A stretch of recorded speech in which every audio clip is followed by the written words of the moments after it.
ఆధ్వర్యంలో ఈ నెల 23వ తేదీన పల్నాడు జిల్లాలో ఉన్నటువంటి సిపిఐ కార్యాలయంలో ఈ విద్యా సమైక్య ఆధ్వర్యంలో పెద్ద ఎత్తున కార్యక్రమం నిర్వహించబోతా ఉన్నాం.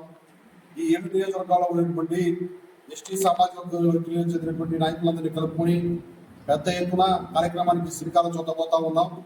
ఈ కార్యక్రమానికి ముఖ్య అతిథిగా విద్యా సమైక్య రాష్ట్ర కార్యదర్శి అయినటువంటి వైఎల్ రామానుజులు గారు, అదేవిధంగా పల్నాడు జిల్లా కార్యదర్శి అయినటువంటి మారుతి వరప్రసాద్ గారు, సహాయ కార్యదర్శి షేక్ హుస్సేన్ గారు, కాసా రాంబాబు గారు ఈ కార్యక్రమానికి హాజరవుతా ఉన్నారు.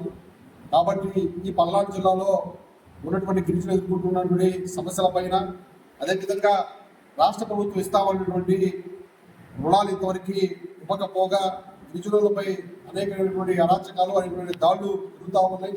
మరోపక్క పల్నాడు జిల్లాలో ఉన్నటువంటి వెల్దుర్తి కానీ, కొల్లాపల్లి, ఇతర గ్రామీణ ప్రాంతాల్లో కానివ్వండి, తండాల్లో కానివ్వండి, సాగునీరు తాగునీరుకు అనేక రకాలైనటువంటి ఇబ్బందులు ఎదుర్కొంటా ఉన్నారు.